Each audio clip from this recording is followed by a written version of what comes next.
Hey guys, today's podcast is brought to you by Audible.com. Get a free audiobook download and 30-day free trial at audibletrial.com/Fred. Over 180,000 titles to choose from for your iPhone, Android, Kindle, MP3 player.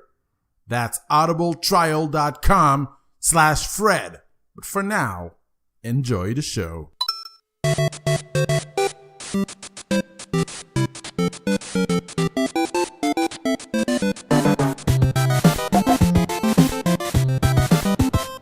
Welcome guys. Come on in. Sit down, relax, have a cup of coffee, or you know what? Step on your treadmill. I don't know, maybe you're driving, maybe you're doing whatever.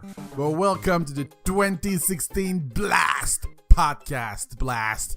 7 episodes, 7 amazing authors. And for 7 days, and this is the last day. That's right, day 7 of the Podcast Blast. And I want to thank you so much for joining me throughout this week. And you know what? Even if you listen to it 6 months from now, it really doesn't matter. I don't even know why I say that. Why, you might listen to this 6 months later or, whatever. So anyway, thank you for pushing the download button. I'm Frederick. Bye. Yeah, that's right. You're all listening to the Book Geek Unchained, home to literary marvels, those you know and those you don't know.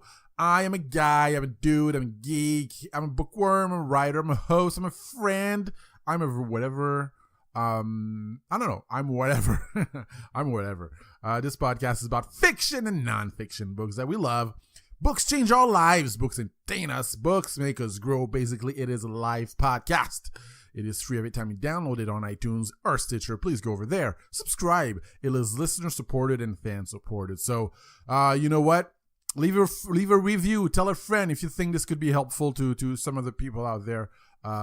Share it. We're in a sharing world. This is a sharing world. I mean, you get this for free. Are you kidding me? All these authors, imagine just like 10, 15 years ago, we would pay, man, to have these authors, to listen to these authors and just, amazing people. So yeah, so the way, tell a friend, leave a review. And if you want more goodies like, Q&A articles, more podcasts, and if you want books that inspire, go now. Subscribe at frederickby.com. That's my name, frederickby.com. On Twitter, at byfred. On Facebook, simply type in my name, Frederick By, and check out my YouTube channel, Frederick By. You can find me easily. I always like to start off with something funny. Listen to this. A small boy is sent to bed by his father. 5 minutes later, Dad. What? His dad says. I'm thirsty. The kid says. Can you bring me a drink of water? No, the dad said. You had your chance. Lights out. 5 minutes later, Dad. What? I'm thirsty. Can I have a drink of water? I told you no. If you ask again, I will have to spank you. 5 minutes later. Dad! What?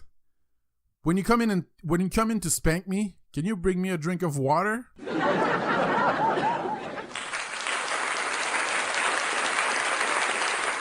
All right, guys.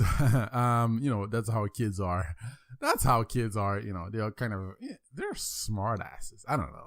Sometimes kids can just be like, anyway, hey, all right, today for this last day or whatever. Hey, we have the author, Nicole Delacroix. That's right, Nicole Delacroix. That's a French name, but I try to pronounce it like English-wise, like, you know what I mean? Like, because I'm a French guy, in French it's Nicole Delacroix. Okay, but anyway, she's a blogger, she's an author, an IT professional, she's an avid tweeter. Oh yeah, we like to tweet. It's fun to tweet, right? She's a closet Anglophile and member of the Atlanta Writers Club with addictions to British tea, Doctor Who, and soccer. With a strong will and precocious nature, she is the atypical Southern Belle. Oh yeah, she's a Southern Belle. Preferring science and reason. Diversity extends to her writing, as well as she writes about anything that strikes her interest. She's fiercely loyal to her friends and family, and she maintains sarcasm in a legitimate art form and challenges conventional thinking. You can find her at Nicole-Delacroix.com. Hey, you're going to meet a girl.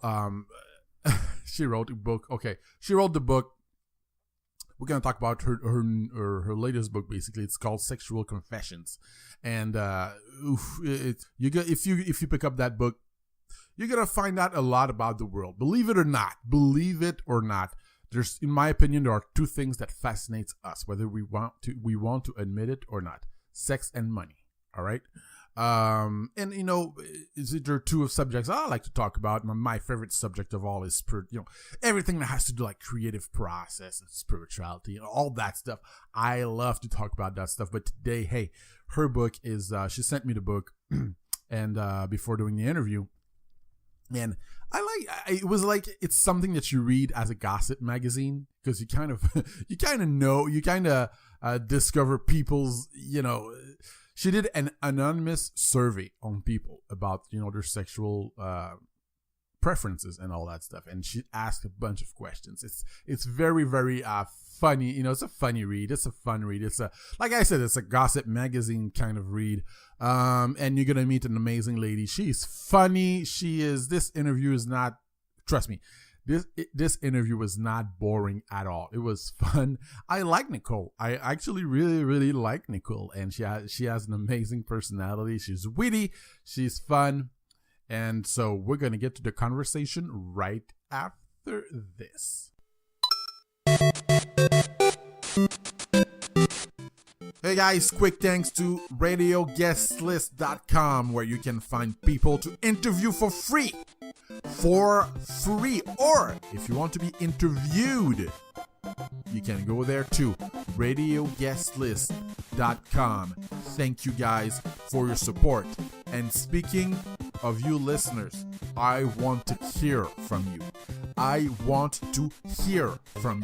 If you would like to be on this show to discuss a book you have written or that you loved, if you have a book recommendation, or you just want to chat, email me. I want to hear from you at info@fredericbaye.com.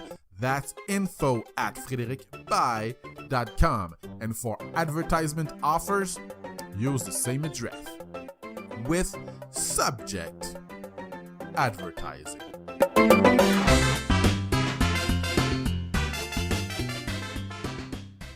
All right, so hello. So we are here with Nicole Delacroix. Is that how we spell it, Nicole? That is absolutely perfect. Okay. Are you French?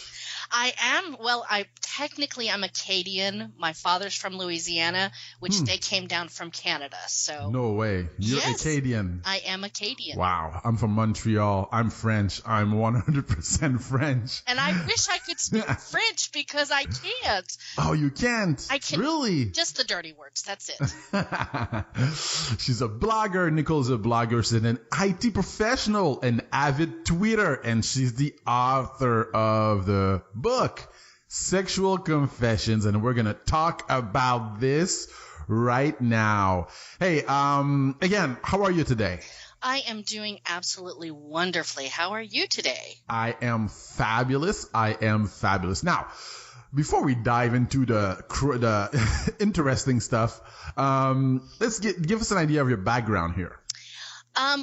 Well, I'm probably just like every other author, struggling to make it.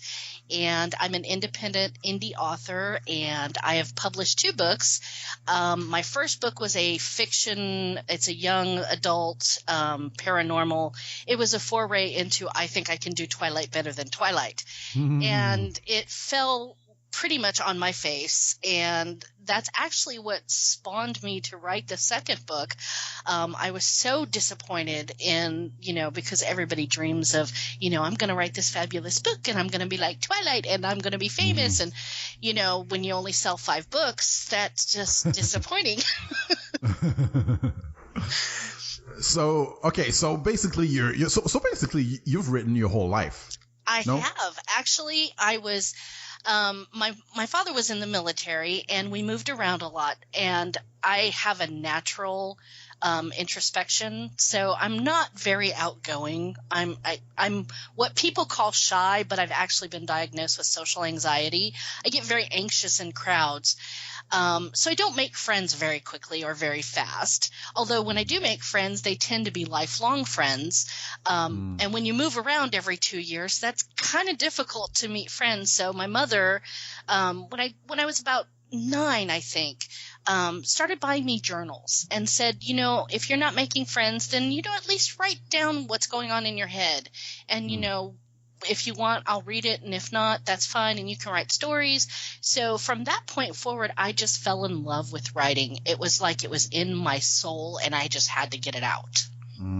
I think a lot of listeners can relate to that. Did you change the sound right now? No. I think I just moved my head. Oh, okay. Because I heard. Okay, sorry. All right. No, I was just gonna say, a lot of people can relate to what you just said because, man, a lot of people are introverts and it's scared to be out there. Now, there's one thing that's really there's one thing about writers that oftentimes I'm like that, as much as their book is full of color and, like yours, where it's just, you talk about like, there's no limits. Like a lot of writers, so introverts, like socially, if you meet them, they're so like, they're completely different from what we read. You know what I mean? I know exactly what you're talking about. It's like you picture in your mind what that person is going to look like and act like, and then you meet them in person, and it's like they're completely opposite of what you think. It's like a lot of people would read my book and they'll think, oh, well, she's got to be this. And it's really funny because the one thing I get, and I don't know why, is that she's got to be like a really little old lady. And I'm like, really? Really? I don't know where you're getting. I think they're kind of putting Dr. Ruth in there. I'm not sure why, but I'm definitely not old. See, what kind of kid were you? Were you a geek, or were you like what kind of kid were you? Did you have a lot of friends? Okay, so now you tell us you don't. I mean, you have friends, lifelong friends. What kind of kid were you? It's really funny that you say geek because there's a difference between geek and nerd and dork, and I'm going to tell you what the difference is. Yeah, tell us. Geeks are definitely going to be tech related. They like techie things. They like taking things apart and putting them back together. Nerds tend to focus on the books. And I like to think that dorks can be one or the other or both. And they know the difference. And I personally am a dork. And I am proud of my dorkdom. I seriously, around my apartment, I have piles and piles of books. And I love reading, and I love reading just about anything. Most of my friends hate to borrow books from me because they never know what they're going to get. They'll either get a book on physics or they're going to get some like really crazy erotica, and they never know what they're going to get. And I like to keep them guessing. But at the same time, I love my tech. I can't live without my internet. It just drives me crazy. I think 11 minutes is my limit on the internet. I can't be without it. It's like my phone better work. Oh, my God. You're one of those. Really? No. I work in an IT field. It's that job that pays the bills. And unfortunately, I check my email more than anybody ever should. And my mother makes fun of me because on my phone, you know how you can add your email accounts. I have like 20 email accounts and they all come to my phone. She's like, how can you possibly keep track of all that? I'm like, no. You have no idea. It's in my head, and I know everything. Oh, my 20? Are you kidding me? No, I have a lot of email addresses. I really do. And you don't you allow the notifications to come in on your iPhone every time? I'm actually a Droid girl. I'm not an iPhone person. I've never had an iPhone, and I never will. Not that I have anything wrong with iPhone. They're just not my cup of tea. Okay, but do you sync like your email messages and all that, all the 20th Oh, yes. Of all the 20 emails? Addresses? Every single one of them. I check them religiously. I'm constantly. My God. That's why people love it when they tweet to me, because I get the notification on my phone and I immediately tweet them back, because I love it when people tweet me and they call me out because I just want to talk to them.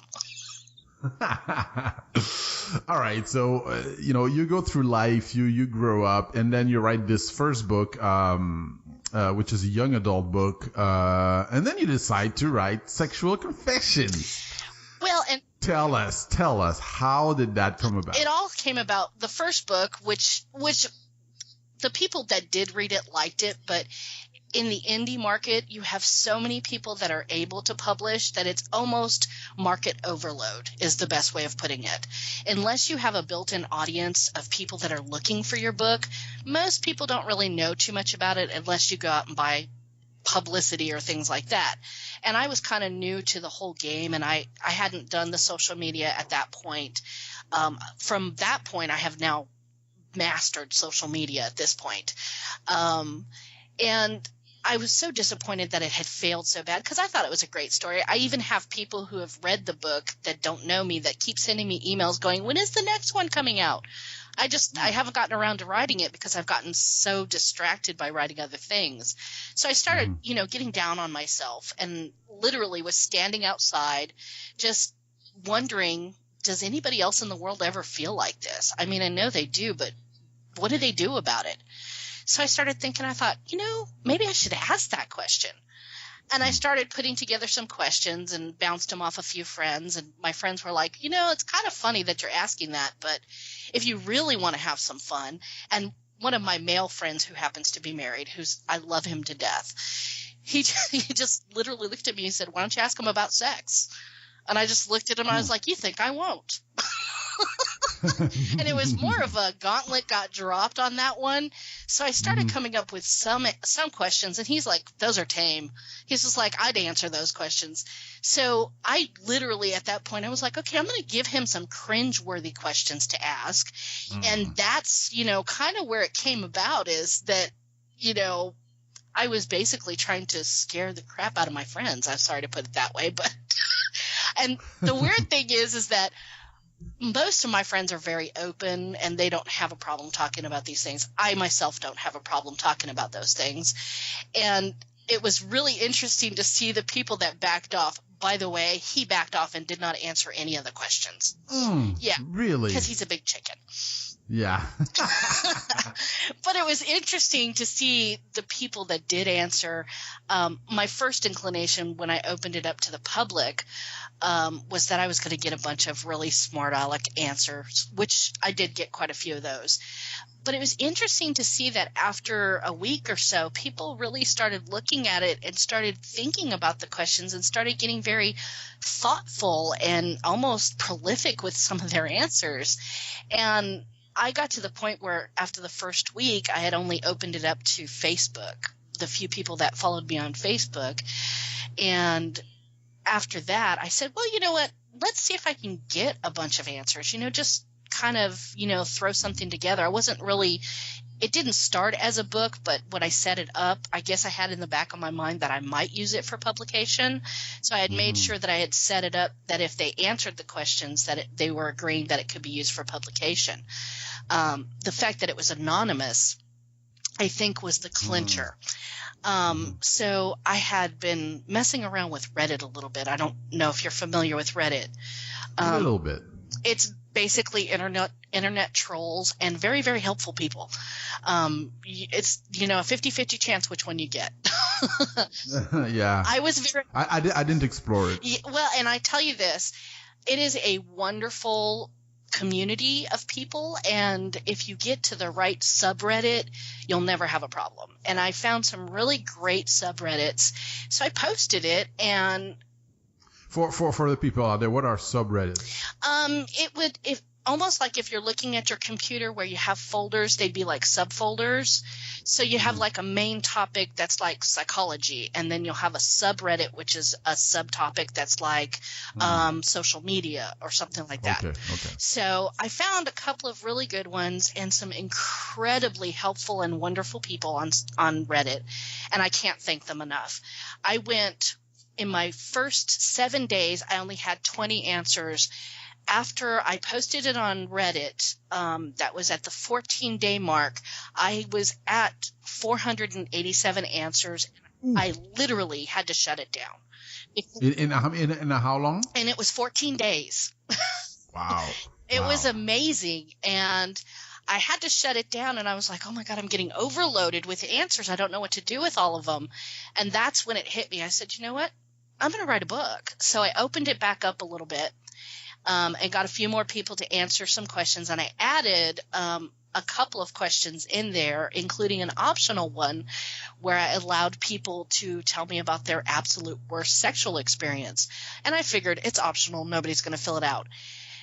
At the 30-day mark, when I finally shut everything down for good, I had well over 500 responses on the actual survey, and 253 people had gone back and given me optional answers and told me about their worst sexual experiences.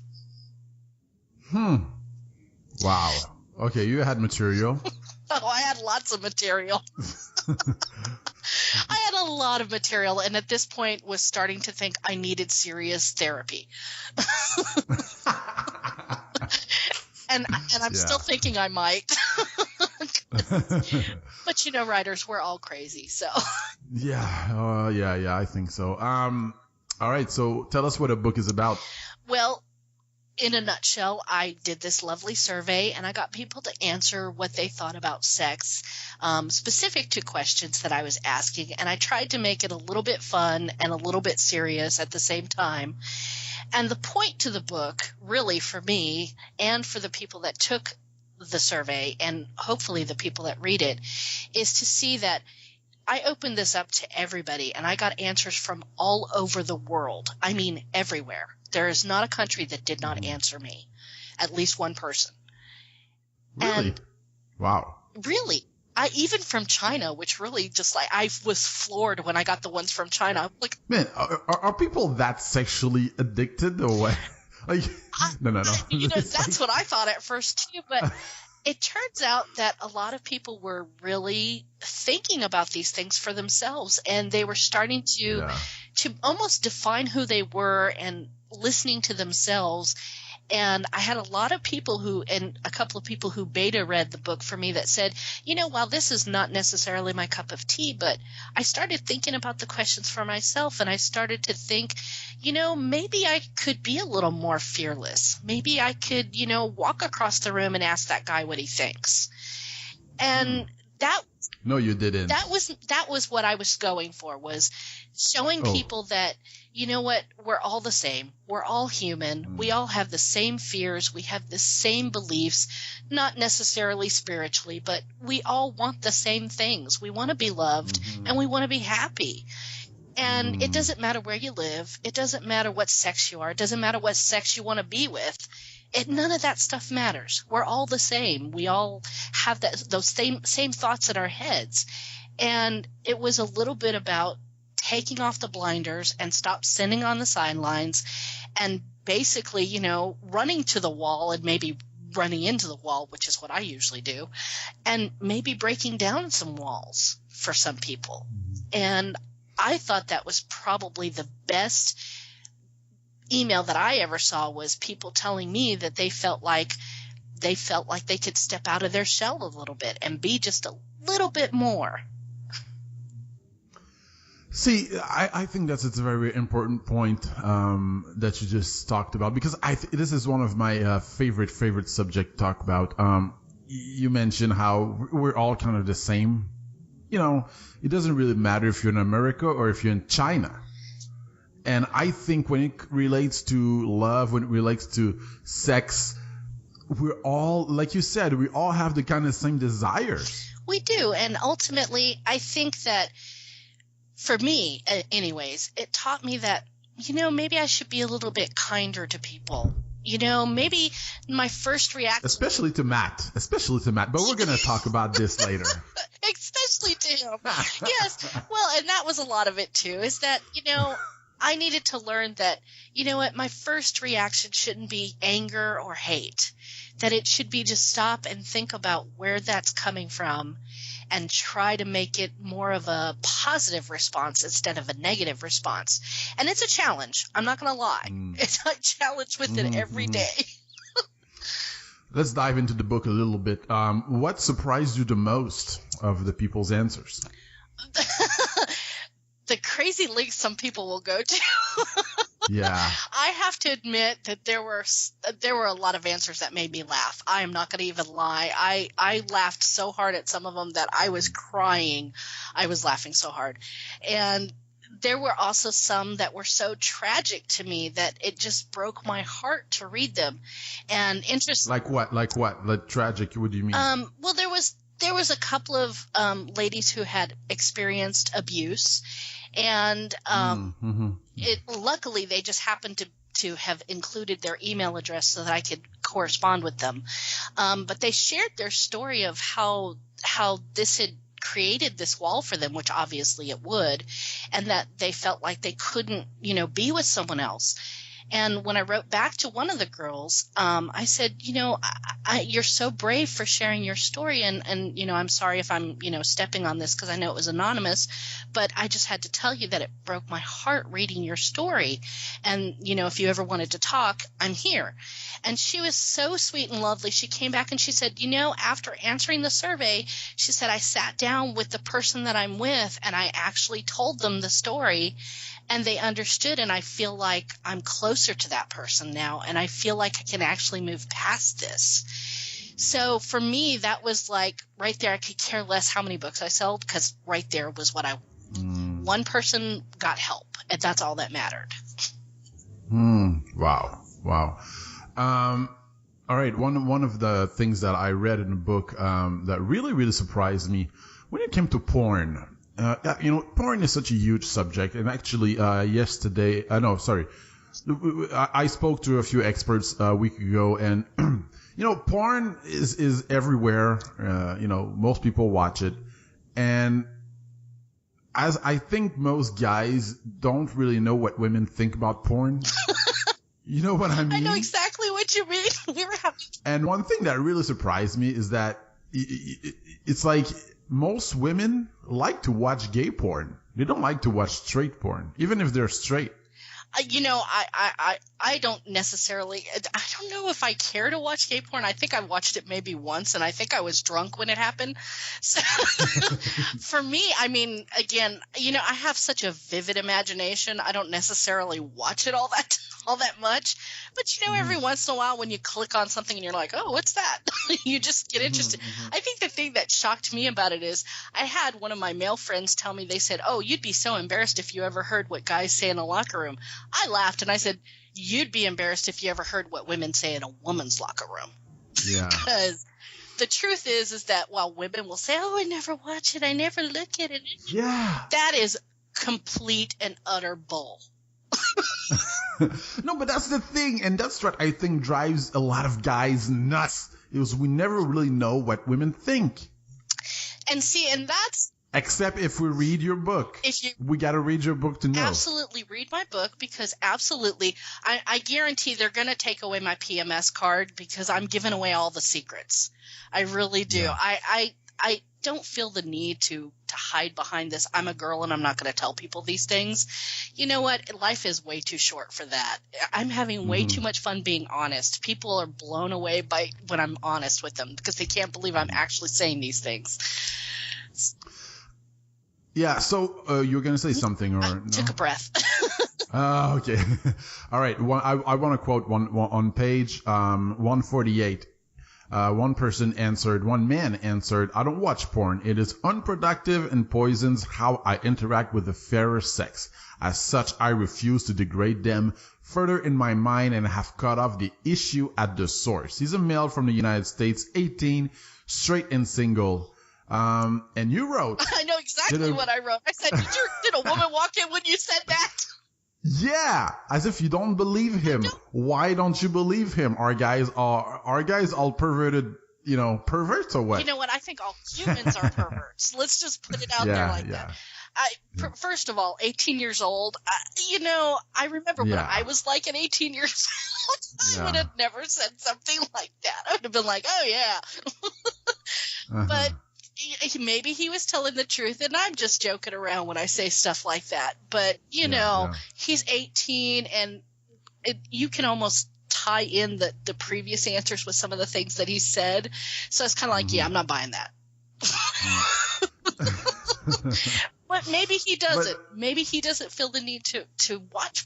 No, I think I agree with you where, man, 18 years old, you kidding me? Your hormones are freaking up to the, man, they're spinning, and everything that you see is like, ooh. I'm going to say, unless he's getting it on a regular basis and, every time he wants it, even then, I'm going to say, even then, that actually almost makes you want to watch it a little more. Yeah. So, yeah, I'm not buying that he's, but maybe he doesn't degrade women. I'll give him that. Well, yeah, there's porn that degrades women. I think most porn degrade women. What's your take on that? I'm curious about that. Let's talk about that a little bit. You're a woman. You know how women are used in the porn industry. What's your feeling on that? See, and I've actually got friends who've worked in the porn industry. So for me, and this is my opinion only, I'm going to preface everything I say with this is my opinion. I disagree. I absolutely disagree. There are some porn movies that portray women as being degraded and used, but when a female porn actress performs, even an unknown, in a porn movie, she is paid almost 10 times more than the male performer. There's no way she's getting used. Okay, but how they are portrayed, like you're portrayed as, aside from the money, we're talking about, I'm just somebody who watches, let's say, on the internet. Yes. The woman, it's not like, the woman is not powerful. It's that, she's, and I think the most important thing, actually, I think that's what I think, oftentimes I think about that is that it educates men to think a certain way about women. And you're absolutely right on that point. Yes, there are definitely lots of movies, and predominantly a lot of them, more than 50%, that portray women in a certain fashion. But the thing that we have to teach our younger people to understand is that, one, they are movies and these are actors and actresses. Just like you wouldn't think the same way of an A-list actor who picks a movie role that makes him into a villain. That doesn't make them a bad person and doesn't mean that they're evil in real life. These people are not being degraded in real life. Just like a stripper takes the job. They know what they're getting into. They know what they're doing. And yes, there are a lot of porn performers that do drugs and get hooked on things, and for those people, they need to. The industry is trying to do something about that. I disagree with the way the porn industry does things, and yes, women shouldn't be portrayed that way. I think one of the things that I remember most is that you wouldn't see men portrayed that way, and yes. Those things need to change, and the sites that cater to these things need to change. But the truth is they're not going anywhere. They're not. See, oftentimes, I feel, I'm a guy, but sometimes I feel bad for some, especially when the young girls, because they don't know who they are yet, and they act a certain way, thinking that that's what the guy wants. Well, and I think that has. And the guy, I mean, he's not going to say no. He's just going to take it. Well, and I think that has a lot to do with, and it's not just the porn industry that drives that. It has a lot to do with how the media portrays what's popular and what's not popular. I can look at any TV show and say that, the girls look promiscuous to me the way that they dress. I mean, they don't cover anything, and most of the storylines revolve around some girl hooked up with some guy, and it's all the same teenage drama. And until Hollywood and the media and most of society decides that this is a bad way of dealing with it, that we need to put something better out there for our people to learn from, the only thing that we can really do is to teach the children that we have access to that these things are wrong and that this is fantasy, this is television, these are people being paid to act a certain way, and that these are certain behaviors that should not be held up in a spotlight. But until we as a society don't want to consume it, Hollywood's going to keep making it because that's what they make money off of. Of course. Mm-hmm. All right. Another thing that disturbs me a little bit, or not disturbed me, but surprised me again. All right, the rape fantasy. And I spoke about it. I read it while I was in the Caribbean, and I went with my girlfriend, and I talked to her about it, and she says, a lot of girls say that their fantasy is to be raped, but once it happens, and I think she said something very, very important. She said, if it's not expected, then they're going to be scarred. Like as a fantasy, it's acceptable. You see what I mean? And I think that And what's your opinion? My opinion on that is that there's a very thin line between fantasy and reality. And once fantasy becomes reality is when the problem comes into play. But I agree with what your girlfriend said. She's absolutely right. Because the rape fantasy, and I think that a lot of younger people don't understand that the rape fantasy isn't about the physical rape. It's about control, because that's what rape is about. It's about control. So it's a whole different ballgame when you change it from the word rape to control, because at that point, it's really interesting to me. Like, I have friends that I talk to when I was writing this book, because a lot of the bondage thing kind of went, it kind of, got me. And I wanted to ask them about that. And they said, well, when you stop and think about it, you think that you have your dominant and you have your submissive, which is almost the same thing in that rape fantasy. You have somebody who's going to be dominant and somebody who's basically going to be submissive. And it's the same situation. The difference is that in that bondage situation is the submissive, surprisingly, has all the power in the world, because they're the ones that get to say stop. They have to have the trust in the other person to know that they will stop. And I think that that's why a lot of people don't understand those types of relationships, because they don't understand how much power the submissive really has. I disagree with the rape fantasy altogether. I think, it's one thing to have it in your head and say, oh, I want to be out of control. But to actually experience it, I think I'm with your girlfriend on this one, is like, if you're not ready for that experience, or you really don't understand what's driving it, you really will scar that person. And anybody who takes part in that without a consent, really, to me, it's just a touchy subject. I almost felt like I wanted to take it out of the book because I didn't want to offend people with it. But when I had set up the survey, my thought is that I'm going to be completely honest, and this is what people said. I don't get to control what people think, and I don't get to control what people feel, so I don't get to control what their answers are in the book.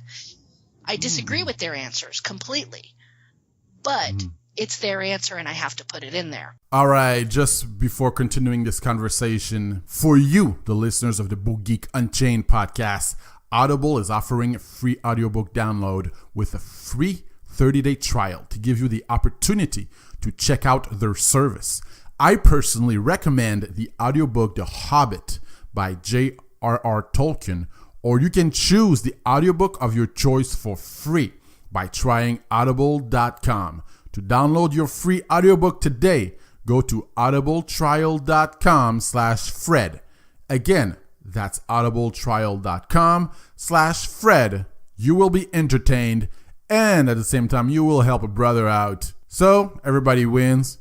Go to audibletrial.com/Fred for your free audiobook. Once again, this is Frederick Bay, and we are here with Nicole Delacroix. She's a blogger and IT professional and avid tweeter, and she's the author of Sexual Confessions. All right, let's talk about the feelings around sex in general. A lot of people have fantasies where they're ashamed of them. And I think, obviously, honestly, I think reading, picking up your book they will feel better about themselves in many I think ways. so too. I think a lot of the problem is, and my thought is I am so lucky. My mother is European. She's German. My father's American. And for the most of my life, my mother raised me, and she had a very open and understanding nature to her. She's a wonderful woman, and I wish I was more like her. She, for some reason, the Europeans have a very open attitude when it comes to sex, and they really do. I mean, if you've ever been to Europe, in any country in Europe, I remember I was 15 years old and my mother took me to visit my grandmother who lived in Germany still.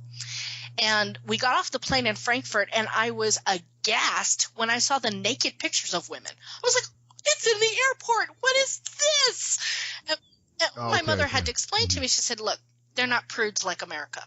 You know, naked pictures are just nude. They're not porn. Mm-hmm. And I think that's kind of why I have a different take on some things, because in my mind, just because somebody's naked doesn't necessarily mean it's porn. It's just nude and it's natural. It's the human form, and we shouldn't be scared of it. And I think that that's a lot of the problem that I see in sex and what people think about it is that they've built it up in their head so much that they've almost become scared to talk about it, scared to feel that way because they think something's wrong with them.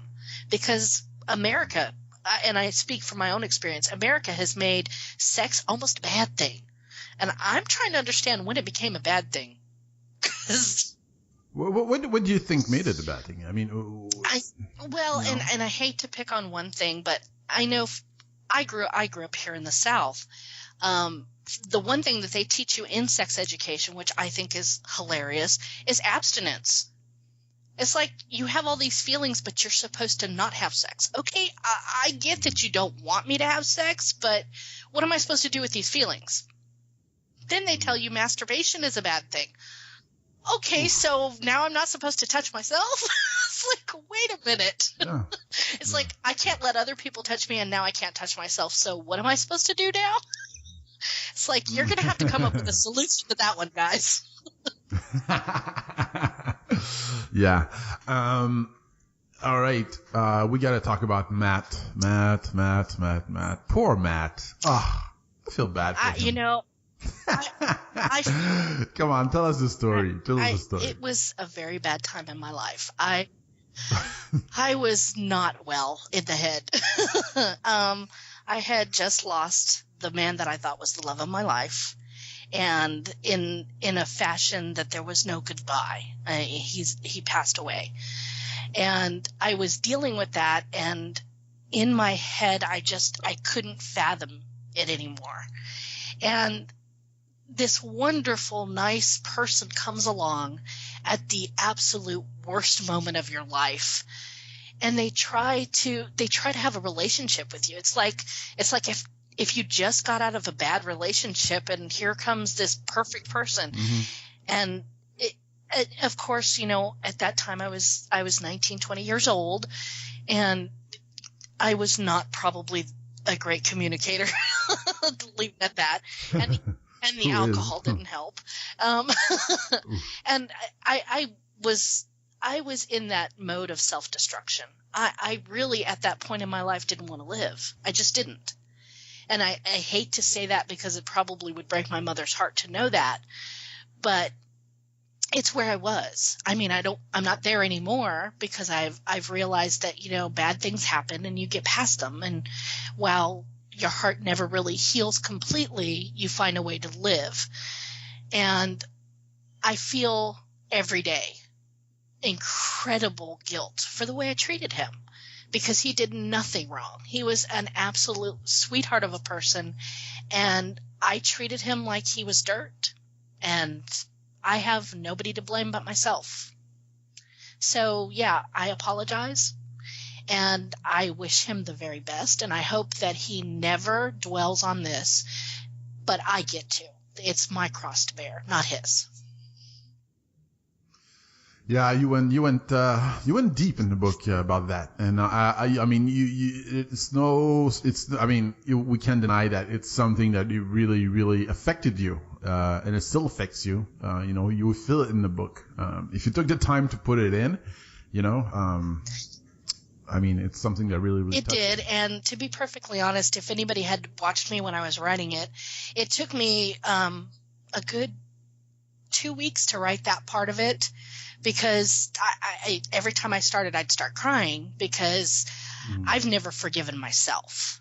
And that was what I had to get to. I had to forgive myself. Even now, I'm still tearing up a little bit. But I learned that, you know what? Forgiveness isn't necessarily about the person you say sorry to. It's about forgiving yourself. And while I still carry that guilt and I still think that I should do more to be a better person to other people, I've now learned that, when there is someone like that in my life who maybe feels more for me than I feel for them, I'm a lot kinder. And I take the time to stop and say, I understand, and I know that this hurts, but I don't feel the same. And I'm honest, but I'm not blunt. And I think that experience has taught me to be a little bit of a better person. So for that, I owe him the world. I feel that. All right, let's shift gears. There's a new wave of kink in the mainstream, and I mean, okay, look, the 50s were the 50s. Okay, Beaver. What's the show you have there in the United? Beaver leave it to Beaver. Beaver cleavage. Wow. No, okay, leave it to Beaver. All right. So you have to leave it to Beaver. You have the perfect family, but okay, it goes on until what? The maybe 80s, 90s, and 2000s. Phew, things just exploded. I mean, they just now 2016, it's shenanigans. There's no rules. There's polygamy, there's swinging, there's let's talk about that. What's your opinion on that? I think that, we came from this repressed society is probably the best way of putting it. The truth is I'm not sure that kink is all that new. I think it's just out there now and that people know about it. Yes, in the 50s you had the perfect, poodle skirts and everybody did, what they were supposed to do. But with the 60s, you had the sexual revolution, and it was all about the free love and, the pot. We could go back to that. No, I'm just kidding. So the 60s really, I think, was the sexual revolution. And then, of course, with the 70s, you had the next wave of the women's movement that, started to say that, women should start owning their power and start taking control of their sex lives. And it started to transition from free love into more of a promiscuous state, culminating in the 80s where it was kind of a free-for-all. And I think the 90s kind of took a step back a little bit. And while there was still, that idea of free love and everybody does it, it was a little bit more of a step back because we had the AIDS scare and, the diseases that were coming from it. And in the 2000s, I think a lot of it is that people were starting to become a little bit more honest with the things that are going on in the bedroom. I don't necessarily think that these things weren't happening prior to the 2000s. I think that the 2000s is where we decided we were going to start saying, I'm not ashamed of what happens in the bedroom and that I like these things and that it's okay for these things. Because you can go back through history and there's all kinds of porn through history. Although I will have to say that, the 70s porn with the bad music and the bad hair, it was good at that time for them. For that time, it was good. They didn't know it was bad. That's all I'm saying. But it's, the music gets you going. But I think the 2000s, and a lot of it is that the writing has fueled a lot of it, with erotica becoming more of a not sold behind the counters anymore, as it's now mainstream, especially with the e-readers. Nobody really knows what you're reading anymore. Before e-readers, you had to make sure you had like a cover on, or you had a different book cover on it, so people didn't know that you were reading the story of O. And now it's like, I don't care. I've got friends at work that want to talk about, what did you think of 50 Shades of Grey?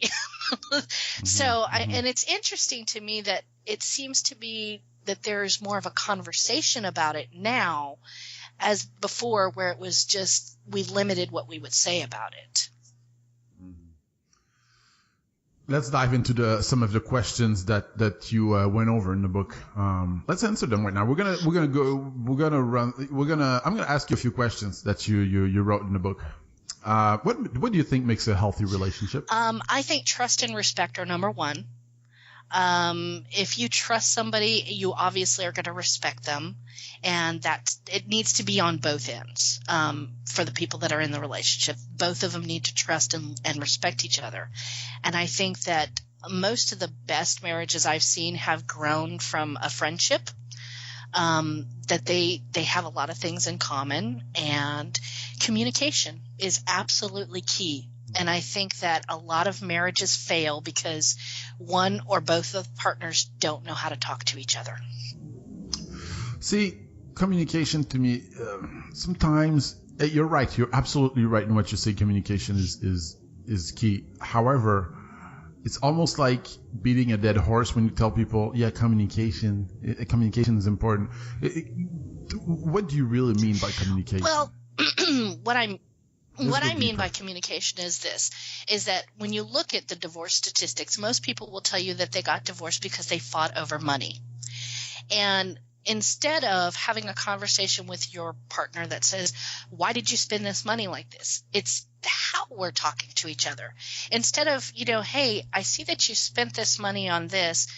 I don't understand. Can you help me to understand why we needed to do this? Because now we don't have money for this. There's a difference between I'm coming at you angry and why did you do this, and as opposed to I don't understand this. Can you explain it to me, and let's see if we can solve it together.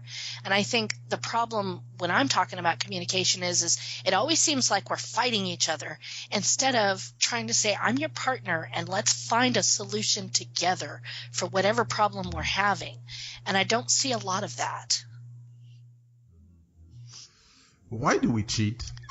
Because it's fun. No, I'm just kidding. My thought on that is that people cheat because they're not getting something that they desperately want. And men and women both. And I think the reason they're not getting what they want is because they don't know how to tell their partner that they want that. Are you okay if we go over 45 minutes? It's now it's 45 I got minutes? plenty of time. Okay. So you say we don't know how to communicate our needs, and that's why we cheat in many ways. My experience is, now you're a woman, you can better tell than me, but it seems that if we talk about women, oftentimes I think there's something in women that always wants to please the guy, always wants to please the man. So they repress their needs. It's still there. Even if in the media, it's, internet, everybody has an opinion. But in reality, I feel a lot of women, that repressing state. Well, and you're absolutely right. And I'm actually in the book that I'm currently writing is about the women's movement. It's interesting because I was talking to a neurobiologist, and it's interesting because men's brains and women's brains are actually wired differently. And I think a lot of that has to do with it because women in their DNA and in their minds, and I know I'm going to get hell for this, but we're the caretakers. That's what our brain thinks we need to do, and we're constantly taking care of the babies, we're taking care of the husbands, we're taking care of the men, we're taking care of the partners, the people in our lives. It's kind of like the mother hen attitude almost. And some women have it more than others. I personally don't have it very much because, hand me a baby, I'm going to hand it back. But you got a lot of women who they're stuck in that caretaker mode. And normally when a man in that situation with a caretaker woman cheats is because he feels like if he asks for it, or if I almost think that men are afraid to disappoint the woman in their life when she's like that, that they feel like they got to try and hide things instead. And I've had boyfriends who have cheated on me before. They don't stay my boyfriend much longer after that. But instead of being honest and coming to me and saying, you know what, I just don't feel like this relationship that we have is fulfilling the need that I have, and I don't want to continue it the way that it is. I want to go somewhere else, and I want to stop being your boyfriend. Maybe we can be friends, whatever, but I need to move on. Instead of being honest with the person, they decide, okay, well, you know what, I'm just going to cheat and see if that fulfills the need. And I think a lot of it just has to be that they just don't want to hurt or disappoint the person in their life. I think you're absolutely right. Now, tell me this. Do you think, because most men don't know how to communicate, that is just a fact. Do you think, like you said something very important, they fear, the woman's reaction to their needs. I think a lot of men would be surprised if they had a girlfriend that they respect, and they would say, hey, you know what? I have this fantasy that that's in my, that I would like to do, or, I think a lot of men would be surprised by their girlfriends or wives' answers. I think they would too, because you never know in that situation, especially if you have a hard time communicating the things that you need and desire. You never know. She might be feeling the same thing, and she's just scared to say it too. And I think that in a great relationship, and I've seen some really great relationships, when you can sit down and you can talk to that person and you can be completely yourself and you don't have to hide anything, and even the crazy stuff, and you say, oh, I want to try this, and they're like, oh, no, that's never going to happen. And you still don't feel like they're rejecting you, but you understand that, it's just not going to happen because it's not what they're into. But they're willing to listen to you and to accept you and not judge you. And I think that's where men get tripped up, is that they feel like they're either going to disappoint the woman, they're going to hurt her, or there's going to be judgment. And I think as women, we need to stop putting up that wall that says, no, I'm not going to even listen to you. Talking about it doesn't hurt you. It doesn't. The worst I can possibly say to a man is no. That's the absolute worst thing I can do. So if you walk into a relationship with someone and you say, look, I'm going to be completely honest with you. I'm not going to hold anything back. I'm going to try and be as honest as I possibly feel comfortable with.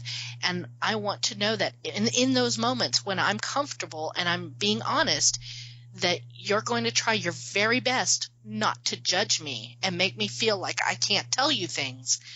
I think we'll have a great relationship, because that's where relationships come from, is when you feel that trust and that bond where you just know that no matter what, that person is on your side. They're not going to judge you no matter what, no matter the crazy stuff you got going on. Yeah. Oh yeah. That is very, very true. Okay. We're going to wrap this up. In the book, you talk about all the dirty stuff, and then boom, you shift to life's meaning, and it's almost philosophical. And you're right, everything we do and say is rife with meaning in your book. What did you want to say, and what is the message from the book? Message is this, is that, and it's true, everything we do does have a meaning to it, whether it's, ridiculous or whatever. My meaning is that we've gotten to this point in our lives as humans that we're scared to communicate. We're scared to share ourselves. We're scared for whatever reason, and we're spending a lot of our lives standing on the sidelines watching our life pass us by. And we're so scared to get in the game and just go out there. I know you're proud that a woman did a sports metaphor. I know all the guys out there going, yes, I did the sports metaphor, and I'm not a sports person. But it's true. I mean, look at your own life. I'm sure that there is something in your life that you've kind of stood on the sidelines thinking, oh, that's a little crazy. I don't want to do that. Jumping out of an airplane. I would never, unless the plane is on fire, and even then I'm going to wait and see, never jump out of an airplane. That's just me. I'm not scared of heights, and I'm not scared of jumping out of the plane, but I am scared to death of the earth coming to my face really fast. That's what scares me. But at some point, I have to say, can I move past that fear and live a fulfilled life? Is that something that's going to hold me back from something else? I got to this point where I wasn't able to talk to people. I wasn't communicating to anyone. I had basically written all my friends off and not talked to them for months. People would invite me to go places. I'd be like, no, that's okay. I'm going to stay home. And I had to stop myself and say, what are you doing? You're just sitting around basically waiting to die instead of saying, you know what? There is so much stuff out there. Yes, I got hurt. Yes, bad things happen. And yes, there's a possibility that at some point the earth might come pummeling at my face. But in those moments before that, am I living? And I just wanted people to see that, you know what? We don't have to be scared to talk to each other. Friends, family, partners, girlfriends, boyfriends, lovers, anybody, even perfect strangers opened their hearts and opened their minds to me and shared the most intimate parts of themselves. They weren't scared.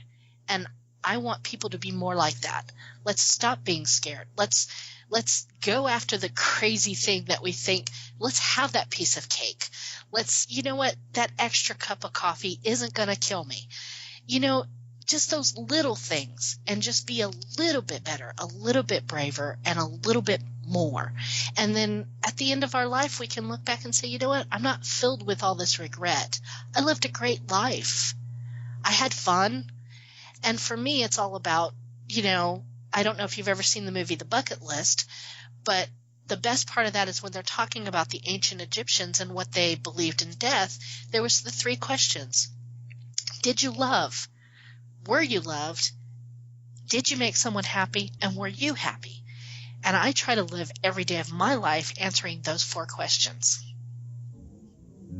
Wow.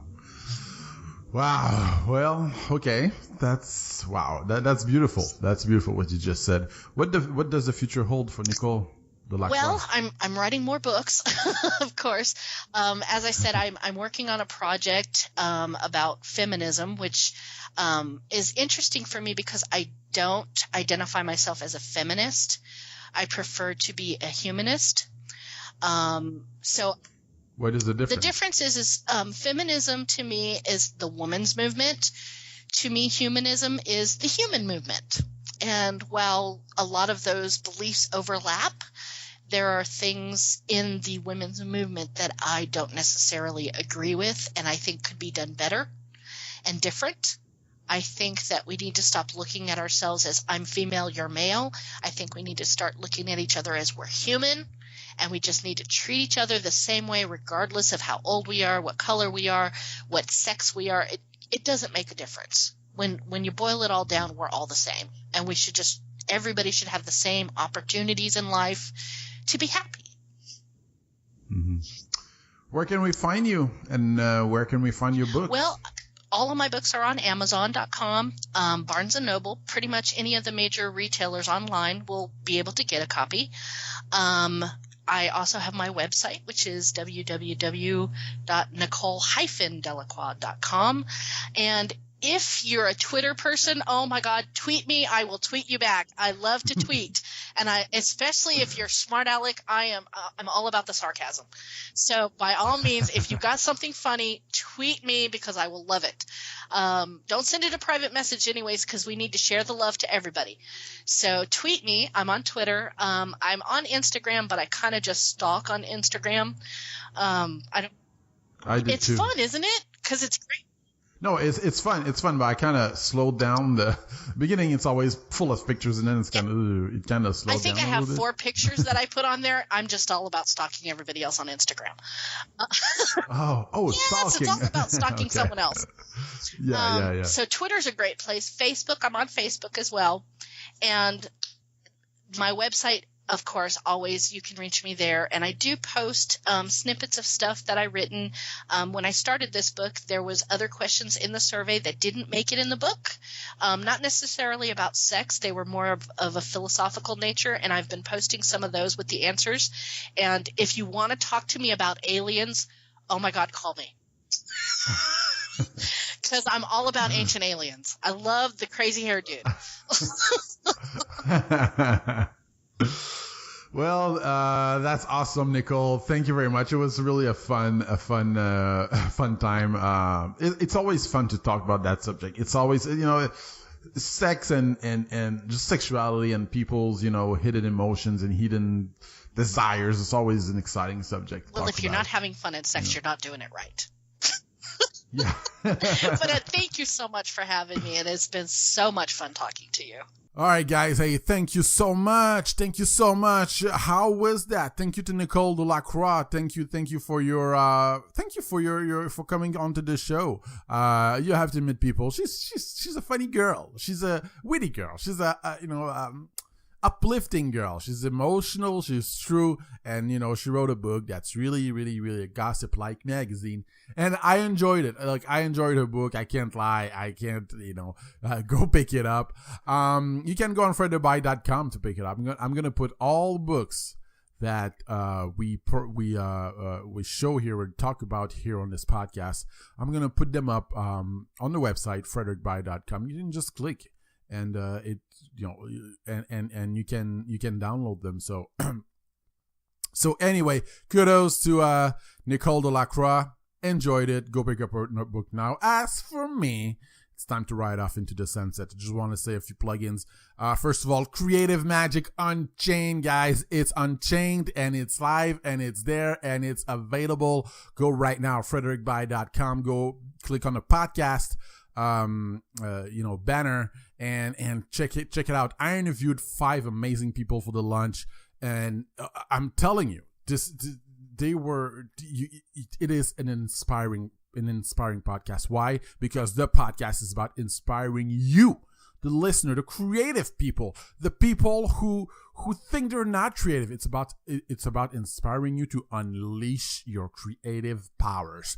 So we speak to magicians, we speak to photographers, we speak to business people. I had this conversation with the one and only Jim Beach about that, about creativity and business. And it's live now. Go check it out. Really, if you really want to, it's self-improvement in many ways, but it's also very, very entertaining and very, very informational. I really, really enjoy talking to these people. I have 5 people that I talk to: a photographer, the other guy is Alan Weisberg. This guy is he grew up in the Soviet Union, and now he went into corporate America and he's doing his thing. I mean, he has an amazing story, and now he has his company, Living Your Essence. And this is another amazing interview that I enjoyed. We had Douglas Coleman, a musician. Again, he stayed 20 years in the corporate world, and now he is a musician. He decided to make the jump. What made these people, do the jump, make the jump? What motivates them to make the jump? We talk about that. We talk to photographer Don Giannotti. Hey, this guy never had a job in his life. He never had a job in his life. And to be honest, I rarely came out of an interview where I felt so, uplifted. I mean, this guy has a view on creativity that is just I don't know, it's in sync with, I think, today's world and today's, values that are growing, and we're putting creative endeavors, we're giving the recognition that creative endeavors deserve. So look, and we talked to also Naylor, Damon Naylor. He's a musician, he's a business owner, he's a motivational speaker. Hey, again, all these people are people that you have to listen to. So check it out, Creative Magic Unchained. As for me, check out my Facebook channel, my Facebook page, Frederick Bai, my Twitter page @ByFred, YouTube channel, Frederick Bai, where you can find previous episodes. And with this, guys, I'm gonna leave you. And now we're coming back to the regular schedule. So next week we're gonna have an amazing. I loved her book. I loved her book. The title is Interviewed by God, and the author is Beth Banning. What an authentic individual, an authentic person. You're going to discover. It's going to be a 2-part interview with her. We spoke, usually the interviews last like 45 minutes. But now we spoke like an hour and a half. So I decided to do a 2-part interview with her. What an amazing woman. I mean, I love talk. It's, again, she's deep, she's authentic, she's true. And if you're looking for some enlightening moments in your life, if you're looking to live an inspired life, you should really listen to this conversation. It's going to be up next Wednesday. So with this, I want to wish you a great time, great day, a great evening, whatever the time whatever is the time you're listening to this. Stay safe, and don't forget, live with purpose, passion, and love. Bye-bye.